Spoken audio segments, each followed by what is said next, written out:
Our next guest is a former voice of UMass, a Boston University alum. Surely he is also rooting on the Patriots this weekend. Right now, maybe not the case. Why? He's the Houston Texans voice. Mark Vandermeer, kind enough to join us here on chat. Mark, how you doing?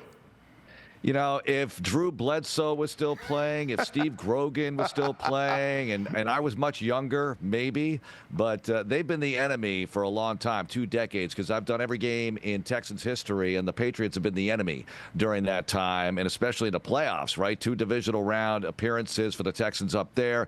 Neither one went well. They were both 17-13 Pats at the half, and then the second half was a blowout. So I'm hoping for better things this time around. Anyone who hasn't watched a lot of the Texans this year but did watch on Monday night will be shocked to learn that this Texans team was actually second in the NFL with a plus 17 turnover differential this year. But we go out, we see Stroud with the 1 interception, 5 fumbles, lost 2 of them. It's not like this is an easy defense on the other side. So how does he avoid getting pressured into those mistakes? Well, you said it. This Texans team turned the ball over the least amount in the history of the franchise. Okay, It was like that during the regular season. They won 12 games. They won 9 in a row to end. Now they've won 10 in a row with the playoff game. That was not them.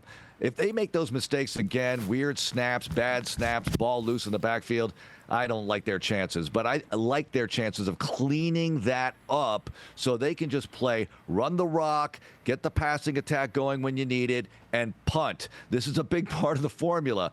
Let the defense cook. Force the Patriots to play on the long field. Don't give them that easy, short field. And then special teams comes into play a lot because, as you guys know, with this new kickoff rule, man, the spots for the drive starts are very generous sometimes because you leak through, you get another 10, 12 yards on the return. All of a sudden, you're at the 40. You know, it's almost over. You're in field goal range. With the way these kickers are hitting bombs these days, you're in field goal range in 20 yards. So you got to keep the Patriots on the long field. That's part of the game plan. Mark, what is the vibe of the fans right now heading into this game? Are they confident? Are they excited for this? Are they worried at all about facing this Patriots team?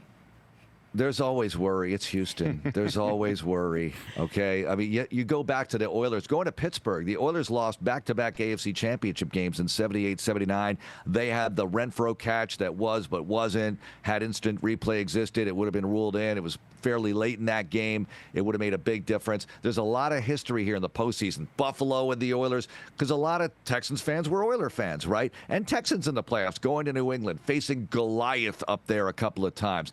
But every time they go to the divisional round, it's Patrick Mahomes, it's Lamar Jackson, it's Tom Brady. Now it's Drake May, who's really good, but the Texans have the best defense in the league, and this could be a generational defense. That's what has the fans really confident that they can compete and possibly win this game.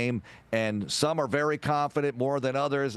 Who knows how to measure these things? And I've learned a long time ago, my feelings have no impact on the outcome of the game. If they did, we'd be celebrating our 10th Super Bowl by now. So feelings don't matter. Thoughts don't matter. It's about the teams executing on game day. Yeah, Mark, I've heard enough of the Texans defense. They're like the 85 Bears all of a sudden this week, so I am pushing back a little bit, but the Texans have been the divisional doormat. They are the tomato cans in the divisional round. We know this, right? Who's, I guess in your opinion, is the game more important for Drake May or C.J. Stroud and the Texans? Oh, that's a great question. I think it's more important for C.J. Stroud and the Texans. This is their moment, right? For May, if you get this far and you flame out against a great defense, okay, all is forgiven. You're way ahead of schedule. This is like where the Texans were 2 years ago. C.J., a rookie, DeMeco Ryans' first-year head coach, they get to Baltimore, and it's 10-10 at the half, but they let things go in the second half. It just doesn't work out for them. Then they lose last year at Kansas City. Closer game, but didn't play well enough in the second half. This is their moment. They got to get over the hump. This was the whole offseason. Do this. Get back to this round and get through it. The idea was to play this thing at home, but obviously they couldn't do that. They were hoping for help last week. Had the Chargers beaten New England, the Texans would be home this weekend, but it's not meant to be. They do have a defense, though, that travels well and a running game that they hope emerges for the second consecutive postseason game that can carry them through. You know, if not for Aaron Rodgers' mistakes, it would have been a lower scoring game between the Texans and Steelers, and obviously Pittsburgh unable to take advantage of the various miscues from Stroud. But again, lower scoring. Obviously, Patriots-Chargers, very low scoring. That game didn't even get to 20 points. This, to me, feels similar. You know, again, really good defenses on both sides, an undermanned offense on the Texans side. Feels like a rock fight to me. What are you expecting? Yeah, something in the mid to high teens, that kind of thing. First team to 20 wins, that kind of thing. I agree with you, what you said about Pittsburgh, but the Texans are used to playing games this way at this point, right? They're used to being in low-scoring games, and sometimes in the fourth quarter, they pop a couple of touchdowns, make the margin a little wider. This team has the #1 point differential in the fourth quarter in the NFL this season, and Monday lived up to that because it was 7-6 going into the fourth quarter. And when they got a field goal to make it 10-6, I felt like it was an insurmountable 4-point lead because of the way they were playing defense. It's that good. I mean, I'm not going to say 85 Bears or 2,000 Ravens. You got to win a championship to get into that conversation. But it is interesting. There's nowhere to rest your eyes when you look at this defense. Everywhere you look, there are Pro Bowlers, All-Pro, playmakers. It's a nightmare, and they need to keep it that way if they want to win on Sunday. It looks like this might have the potential to be a snow game, perhaps, depending on the model you look at. The Euro says that it will be, and then the other one says that it's going to miss. But let's say it snows. Let's say it's freezing in any event. Is this a disadvantage for the Texans, do you think, or are you not worried about that? It has to be a disadvantage, right? There's no way you could say it's an advantage. It's New England in the snow, right? So there's no way this could be called an advantage. But I think the Texans can deal with it. And it's really important that they've been able to win games in cold weather this year. They beat the Chiefs on a cold Sunday night at Arrowhead when the Chiefs were still going. Had the Chiefs won that game, they'd still be a threat down the stretch. The Texans really ended their hopes and took their will. They won in Pittsburgh on a cold Monday night. It wasn't that cold, but for the Texans it's cold, but they don't care. These guys don't care. They just play loose. They're very together as a team. They love each other. I know it's football love, okay, but it is love. And D'Amico Ryans has them playing with that attitude. If you don't have a great football-loving attitude, you're not on this football team. So I think they can deal with whatever the elements throw at them, whatever the Patriots throw at them. The matter is, do you execute? Do you come up with the right play at the right time? We talk about timely hitting in baseball. Do you come up with a timely offensive play or third down conversion? We'll see. Mark, we could make a family tree of the, you know, who was on the Texans at one point or who was on the Patriots. It's all over the place. But got a pair of McDaniels in here. I know, exactly. Literally, I think McDaniels will have a big impact in this game. But where I'm looking at it is I see Miles Bryant in the safety back there, Trent Brown, like guys like that. What are some of the other names that we should be looking for on that defense? And I wanted to ask you about Jalen Petrie. I think he's an outstanding player back there. You know, Drake May struggled last year against the Texans in his first start. And just another thing to ask, what was it like with Stephon Diggs in Houston last year? It was great with Diggs. I loved having Diggs. And Diggs got hurt almost midway through the season, and we never saw him again, so that was a big problem. Because when the Texans hit the postseason last year, they were so banged up. Petrie was on the shelf. He was on IR. Numerous other key players were out. Jimmy Ward, who was important to this football team, he was out. So they go to Kansas City without those guys, and no Diggs. They had three receivers that were threats. Nico Collins, Tank Dell, Stephon Diggs. Two of those three were out when they got to the postseason. Now I feel like they've got a better overall ensemble at receiver. Even without Nico Collins, I think they can deal with it. And as far as the defense goes, like I said, nowhere to rest your eyes. Derek Stingley Jr., you know, his grandfather played for the Patriots, obviously.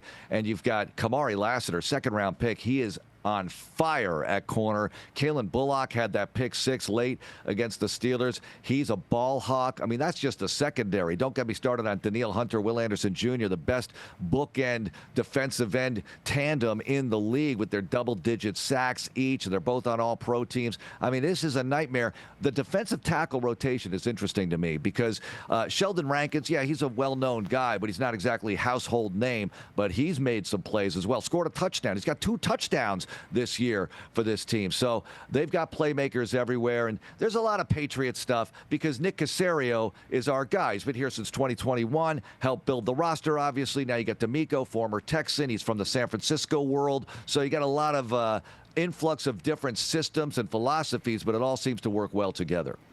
Mark, I'm not the biggest C.J. Stroud guy. Thought he was really good as a rookie, some serious regression last year, and he hasn't really rebounded from that in my mind this year. And certainly if you want to go into QBR, look at some of the deeper analytics, he is not the same guy, and who would be without Nico Collins, obviously. You've used the word hope a time or two, and that's kind of what I think about when I think of the Texans offense and what they hope to do against this Patriots defense. And all I can kind of come up with, and I'm curious if you agree with this, is a little bit of winging a prayer. And what I mean by that is, you know, Carlton Davis in the secondary for the Patriots is just a mistake waiting to happen regularly. Are they just going to chuck it up to Higgins, you know, maybe less so to Kirk, more Higgins, you know, go with that deep ball and just hope they draw the DPIs a time or two in this game to make drives happen without that big playability that Nico Collins brings?